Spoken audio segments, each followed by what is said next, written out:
Nagluto ako ng ligaw na gulay na pungapong kung tawagin dito sa amin.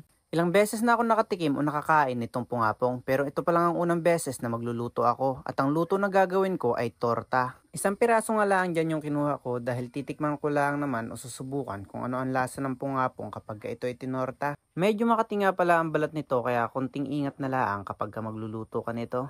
Pinutol-putol ko nga lang yan dyan na medyo mahahaba saka ko naman inihaw na parang talong. Habang hinihintay ko na maihaw ito ay naglinis na rin muna ako ng isda na siya namang lulutuin ni ate para sa aming tanghalian. At nang ito naman ay maluto, agad ko na rin itong hinango at aking binalatan na parang talong. Mas mabilis nga pala itong balatan kumpara sa talong dahil pwede mo itong haplusin ng minsanan. Nung dinudurog-durog ko na nga ito ay parang ng mga talong yung nasubrahan sa luto at yung kinulang naman sa pagkaihaw ay parang gabi. Inilagay ko na nga rin agad dyan yung itlog at saka ko isinalang na para talagang talong.